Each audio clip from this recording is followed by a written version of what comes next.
Karthigai Deepam serial October 19 இன்னைக்கான எபிசோடில் என்ன நடக்கலாம் அப்படிங்கிறத ரிவ்யூவாக பார்க்கலாங்க.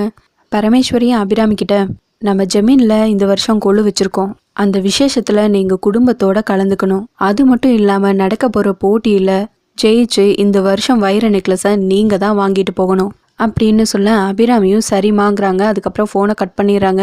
என்னன்னாச்சியா, நவராத்திரி குழு விசேஷத்துக்கு அத்தை வர சொன்னாங்களாங்கிறாங்க அருணாச்சலம். ஆமாங்க, ஆனால் தம்பியை நினச்சாதான் என்ன நடக்க போதோ தெரியலங்கிறாங்க நாச்சியா. என்ன நாச்சியா நீ 2 வருஷமா அவங்க கிட்ட பேச்சுவார்த்தை இல்லை, இப்போ உங்கள் அம்மாவே ஃபோன் பண்ணி வர சொல்லியிருக்காங்க, அப்புறம் என்ன இன்னும் யோசனை? போயிட்டு வந்துடலாங்கிறாங்க அருணாச்சலம்.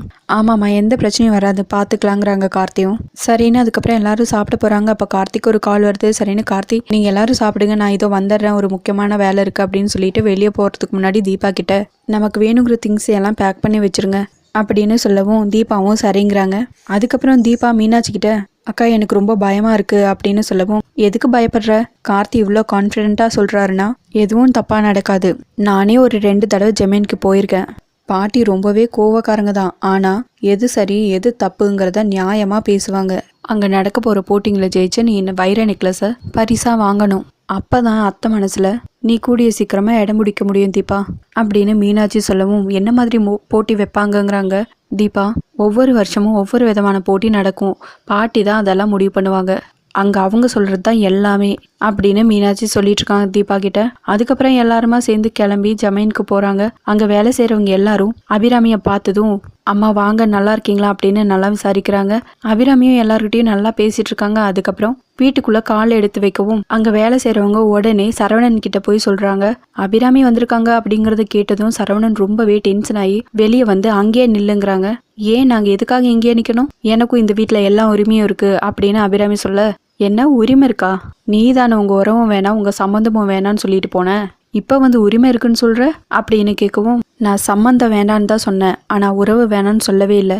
இது நான் பிறந்த வீடு, அது மட்டும் இல்லாமல் மாமாவும் வந்திருக்காரு, நீ என்ன இப்படி பேசிகிட்டு இருக்க அப்படின்னு அபிராமி கேட்கவும், அக்காவே இல்லைன்னு ஆனதுக்கப்புறம் மாமா என்ன, உங்களை யார் முதல்ல இங்கே வர சொன்னா அப்படின்னு கேட்கவும் கரெக்டாக பரமேஸ்வரி வந்துடுறாங்க. நான் தான் அவங்கள வர சொன்னேங்கிறாங்க. அபிராமி ஃபேமிலியை பார்த்ததுமே எல்லாரும் உள்ளே வாங்க அப்படின்னு பரமேஸ்வரி கூப்பிட, அம்மா இவங்க தான் நம்ம உறவு வேணான்னு சொல்லிட்டு போனாங்களே, நம்ம பொண்ணும் வேணான்னு சொன்னாங்களே, இவங்கள எதுக்கு உள்ளே கூப்பிட்டீங்க அப்படின்னு சரவணன் கேட்கவும், இங்கே பாரு சரவணா, நடந்தது நடந்துருச்சு, இனி அதை பற்றி பேசி எந்த பிரயோஜனமும் இல்லை. என் பொண்ணு இன்னைக்கு வந்திருக்கா, அவ கூட 2 வருஷமா பேசலைங்கிறதுனால அவ மேலே எனக்கு பாசம் இல்லைன்னு ஆயிடாது. அவங்க மேலே கோவமாக இருக்கிற மாதிரி நான் நடிக்க தான் செஞ்சேன். எனக்கும் என் பொண்ணை பார்க்கணும், பேர பிள்ளைங்களை பார்க்கணுங்கிற ஆசையெல்லாம் இருக்காதா என்ன அப்படின்னு பரமேஸ்வரி சொல்லவும், சரின்னு கார்த்திக்கும் பாட்டி எங்களை ஆசீர்வாதம் பண்ணுங்க அப்படின்னு சொல்லிட்டு தீபா கார்த்திக் 2 பேரும் பாட்டி காலில் விழுந்து ஆசீர்வாதம் வாங்கிக்கிறாங்க. தீபாவை பார்த்ததுமே சரவணன், அக்கா பெரிய புளியங்கொம்பா தான் பிடிச்சிருக்காங்க, இவங்களோட எதிர்பார்ப்புக்கு என் பொண்ணு ஈடாக மாட்டா, இப்போ பாருங்க என் பொண்ணை வர சொல்கிறேன் அப்படின்னு சொல்லிட்டு மலர்னு கூப்பிடுறாங்க. கார்த்திக்கோட மாமா பொண்ணு வந்து நிற்கிறாங்க. இவ என் பொண்ணு மலர், MBA வரைக்கும் படிச்சிருக்கா.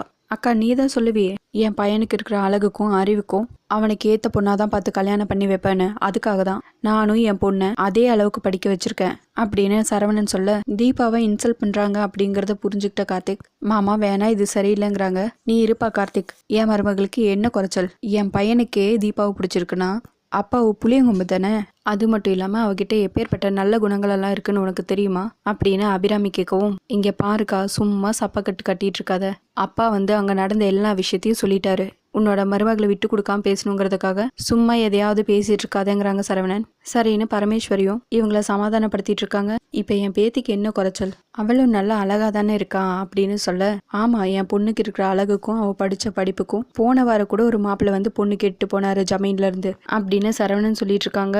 மலர் வந்து கார்த்திகேயும் பார்த்துட்டு இருக்காங்க. இன்னொரு பக்கம் தீபா மலர் கார்த்திகை பார்க்கறத நோட் பண்ணிடுறாங்க. இதோட எபிசோட முடிச்சிருக்காங்க. உங்களுக்கு இந்த வீடியோ பிடிச்சிருந்தா லைக் அண்ட் சப்ஸ்கிரைப் பண்ணி நம்ம சேனல் சப்போர்ட் பண்ணுங்க. தேங்க்யூ.